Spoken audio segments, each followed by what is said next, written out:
बच्चों देखो, ये प्रारंभिक बाल अवस्था देखभाल और शिक्षा चैप्टर है और बच्चों, युवाओं और वृद्धजनों के लिए सहायक सेवाओं, संस्थानों और कार्यक्रमों का प्रबंधन, इन 2 चैप्टर से भी 15 नंबर के क्वेश्चन आएंगे। ये जो है चैप्टर बुक में है, ये आपके, इसको मैंने पढ़ाया भी है, एक बार इसका रिवीजन कर लो कि प्रारंभिक बाल्यावस्था, ये अवस्था जन्म से 5 या 6 वर्ष तक मानी जाती है। न्यूमैन ने 5 वर्ष तक की अवस्था शरीर तथा मस्तिष्क के लिए बड़ी ग्रहणशील होती है। फ्रायड के शब्दों में मनुष्य को जो कुछ भी बनना होता है वो 4-5 वर्षों में बन जाता है। अब देखो क्वेश्चन 1 नंबर का भी आता है इसमें, वेरी शॉर्ट में, ऑप्शनल में भी आता है कि जन्म से लेकर 8 वर्ष तक की आयु की अवस्था को क्या कहा जाता है। तो इसका आंसर होगा प्रारंभिक बाल्यावस्था माना जाता है। या इस टाइप से क्वेश्चन हो गया, प्रारंभिक बाल्यावस्था की आयु कब से कब तक होती है, तो जन्म से लेकर 8 वर्ष तक की आयु की अवस्था को प्रारंभिक बाल्यावस्था माना जाता है। अब इसमें प्रारंभिक बाल्यावस्था देखभाल और शिक्षा से अभिप्राय, तो इन्हीं जन्म से लेकर 8 वर्ष तक के बच्चों की आयु की देखभाल और शिक्षा से है। अब विकासात्मक परिवर्तन के आधार पर प्रारंभिक बाल्यावस्था को 2 भागों में बांटा गया है।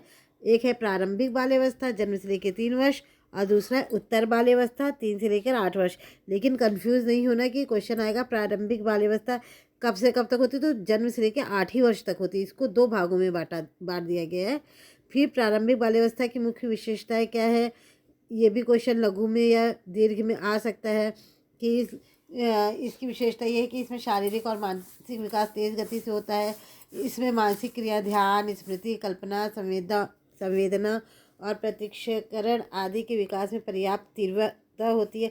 सबसे ज़्यादा सीखने की प्रक्रिया प्रारंभिक बाल्यावस्था में ही होती है। ये बच्चे बातों को जल्दी से सीख लेते हैं। जन्म के बाद कुछ समय तक शिशु बहुत असहाय स्थिति में रहता है और उसे दूसरों पर निर्भर रहना पड़ता है। ये सब इसकी प्रारंभिक बाल्यावस्था की विशेषताएं हैं। बच्चों की देखभाल के लिए विभिन्न संस्थागत शिशु देखभाल केंद्र कार्यरत है। ये क्वेश्चन कि कौन कौन से शिशु देखभाल केंद्र कार्यरत हैं, तो एक होता है स्थायी शिशु केंद्र, दूसरा है चलते फिरते शिशु केंद्र और तीसरा है दिवस बाल केंद्र।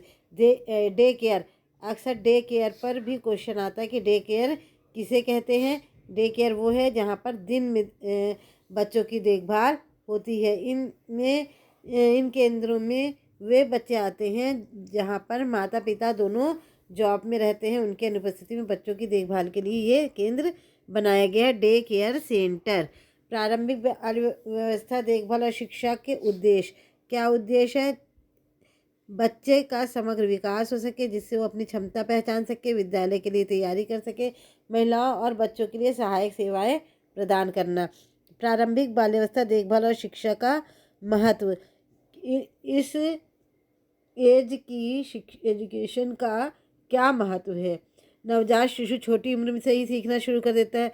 छोटा बच्चा माँ के अतिरिक्त परिवार के सदस्यों और लोगों को जानने लगता है जिससे वो नियमित रूप से मिलता है। 8 से 12 माह का बच्चा परिचित और अपरिचित लोगों के बीच अंतर करना सीख लेता है। ये सब उद्देश्य है, ये भी, इस पर भी क्वेश्चन आ सकता है। 2 से 3 वर्ष के बच्चों को कभी कभी टॉडलर कहा जाता है। टॉडलर किसे कहते हैं, 2 से 3 वर्ष के बच्चों को टॉडलर कहा जाता है क्योंकि इस आयु के बच्चों को फुदक फुदक कर चलने की प्रवृत्ति होती है। क्वेश्चन अभी प्री बोर्ड में भी था, 2 से 3 वर्ष की आयु के बच्चों को टॉडलर कहा जाता है। फिर है प्रारंभिक बाल्यावस्था देखभाल और शिक्षा के सिद्धांत।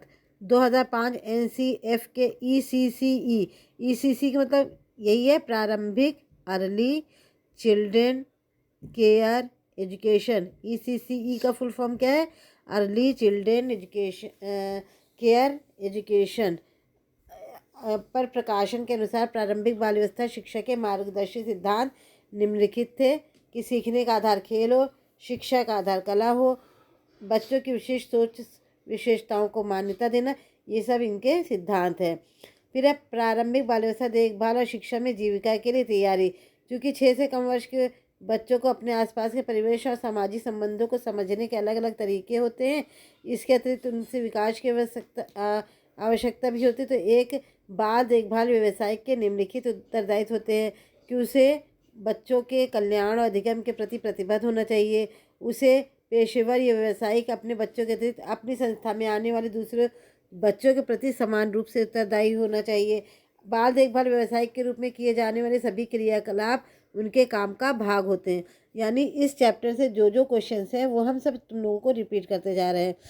क्या क्या कौशल होना चाहिए, जीविका के क्या अवसर हैं, नर्सरी स्कूल में शिक्षक हो सकते हैं, डे केयर सेंटर में कर्ता बन सकते हैं, छोटे बच्चों के लिए कार्यक्रमों के दल के सदस्य, सरकारी अथवा गैर सरकारी संगठनों द्वारा बच्चों के लिए आयोजित अभियानों तथा सेवाओं की योजना बनाने और संवर्धन करने के लिए व्यवसायिकों की नियुक्ति हो सकती है। अब देखो क्वेश्चन आंसर देखो। प्रारंभिक बाल्यावस्था को क्या कहा जाता है? सभी है, सीखने की व्यवस्था भी है, पहचान की व्यवस्था भी है, शिक्षा की अवस्था भी है। लगभग 1 वर्ष का बच्चा किस पर आश्रित रहता है? अपनी माँ पर। सरकार द्वारा संचालित समेकित बाल विकास योजना के अंतर्गत क्या है? सभी कुछ है। बाल बढ़िया केंद्र कार्यरत है, आंगनबाड़ी का कार्यरत है और शिशु केंद्र कार्यरत है। जिन जन्म से लेकर 8 वर्ष की आयु तक की अवस्था को माना जाता है प्रारंभिक बाल्यावस्था।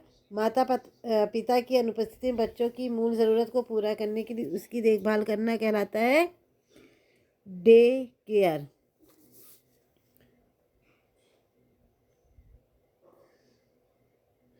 फिर है अति लघु में देखो किस टाइप क्वेश्चन आ सकते हैं। प्रारंभिक बाल्यावस्था में देखभाल, किंडरगार्टन के उद्देश्य, पूर्व प्राथमिक स्कूल, दिवस देखभाल केंद्र, शिशु देखभाल केंद्र किसे कहते हैं? ये ऊपर है, एक बार इसको पढ़ लेना। लघु उत्तरी में प्रारंभिक बाल्यावस्था देखभाल और शिक्षा से क्या आशय है, देखभाल की विभिन्न अवस्थाएं क्या है, बाल केंद्रित उपागम से क्या आशय है, शिशु बाल केंद्र कौन सी सेवाएं प्रदान करता है, डे केयर सेंटर की उपयोगिता बताइए। ये सब क्वेश्चन रिवाइज कर लीजिए। फिर है दीर्घ में देखो देखभाल की कौन कौन सी व्यवस्था है जिनकी आवश्यकता छोटे बच्चों को हो सकती है। नेक्स्ट क्वेश्चन, किन कारणों से बच्चों को विद्यालय में विशेष और अनौपचारिक कार्यक्रम की आवश्यकता होती है?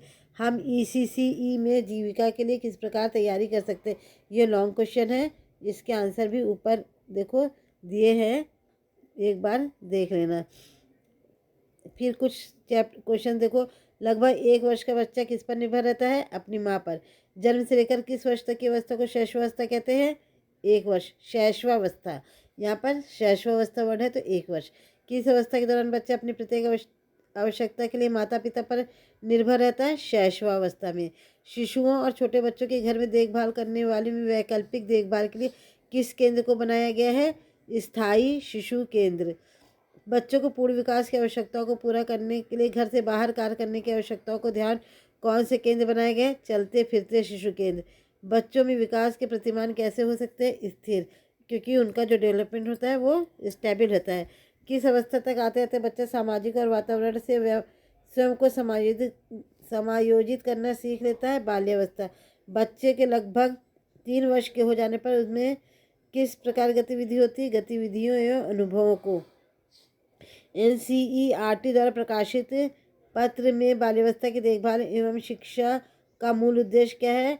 बच्चों का समग्र विकास, विद्यालय के लिए तैयारी, महिलाओं बच्चों के लिए व्यवस्था। व्यावसायिक शिशु केंद्र कैसे होते हैं? ये देखो ये सब क्वेश्चंस हैं, इनको एक बार रिवाइज कर लीजिएगा।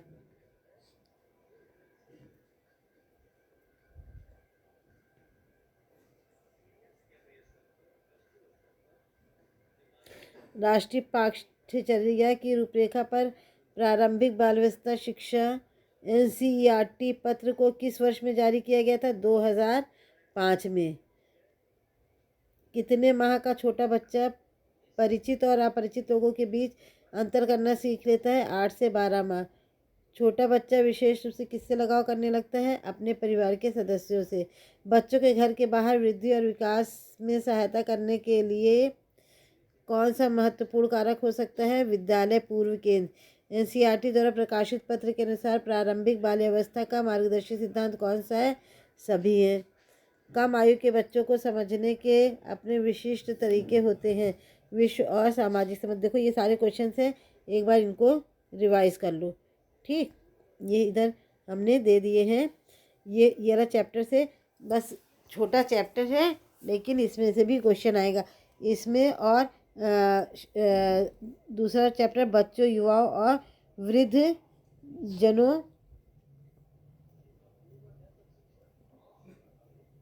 के लिए सहायक सेवाओं, संस्थानों और कार्यक्रमों का प्रबंधन। देखो इस चैप्टर में क्या क्या है, इसमें है कि परिवार समाज की मूल इकाई है। एक क्वेश्चन ये होता है कि समाज की मूल इकाई क्या है, परिवार है। अब संवेदनशील से तात्पर्य समाज के उन व्यक्ति समूह से जिनकी प्रतिकूल परिस्थितियों द्वारा अधिक प्रभावित होने की संभावना होती है। अभी ये क्वेश्चन अक्सर आता है, बच्चे संवेदनशील क्यों होते हैं, ये अच्छे से पढ़ लेना। क्योंकि बच्चे इसलिए संवेदनशील होते हैं क्योंकि इस वक्त उनका विकास तीव्र गति से होता है। अब देखो कुछ कानून बच्चों को उल्लंघन करते हैं तो गैर सामाजिक गतिविधियों में संलग्न हो सकते हैं। ऐसे बच्चों के लिए किशोर न्याय अधिनियम 2011 लाया गया।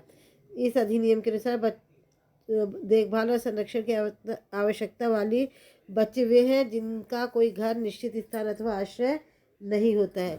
फिर है संस्थागत कार्यक्रम बच्चों के लिए पहल। भारत सरकार की समेकित बाल विकास सेवाएं, integrated children development care services. अच्छा, ICDS इसको क्या कहते हैं, समेकित बाल विकास सेवा क्या है, ICDS। SOS बालगांव, ये दोनों टर्म्स अच्छे से, बाल गृह इनको अच्छे से पढ़ लो, प्रेक्षण गृह, विशेष गृह, किशोर बाल गृह। युवा संवेदनशीलता के क्या कारण है, युवाओं के संवेदनशील समूह, युवाओं की आवश्यकता। भारत में युवाओं के लिए कौन कौन से कार्यक्रम है, NSS है, राष्ट्रीय स्वयंसेवक योजना, साहसिक कार्यक्रमों का प्रोत्साहन, स्काउट और गाइड, राष्ट्रमंडल युवा कार्यक्रम, राष्ट्रीय एकता का प्रोत्साहन। ये वाला अच्छे से पढ़ लो इस बार। युवा वाला, युवा क्यों संवेदनशील, ये क्वेश्चन इंपॉर्टेंट है। वृद्धजन के संवेदनशीलता के कारण क्या क्या है, स्वास्थ्य संबंधी कारक, दृष्टि कमजोर होना, शारीरिक कारण है और सामाजिक आर्थिक कारण, दोनों को इस तरह टेबल बना के भी दिखा सकते हो। ये वृद्धजनों के लिए कौन कौन से कार्यक्रम चलाए जा रहे हैं, इस क्षेत्र में जीविका के लिए क्या क्या तैयारी हो सकती है, कौन कौन से रोजगार के अवसर है। अब देखो बच्चों, युवा, वृद्धजन क्यों संवेदनशील होते, सबके तीनों के अलग अलग कारण हैं। देखिए युवा, वृद्ध और बच्चों के सबके लिए अलग अलग ये कुछ क्वेश्चंस हैं, ये भी हमने दे दिए हैं, इनको रिवाइज कर लीजिए। बस इसी टाइप से क्वेश्चंस आ जाएंगे, ये पूरा रिवीजन है। यहाँ तक आपका यानी पार्ट 1 तैयार हो जाएगा। ये 2-3 वीडियो अगर अच्छे से आपने देख लिया है और पढ़ लिया है, रिवीजन कर लो इन सब क्वेश्चंस का, तो ये आज आपका पार्ट 1 तैयार हो जाना चाहिए। फिर कल से पार्ट 2 में भी 3 यूनिट है, उसको तैयार कर देंगे। ठीक है।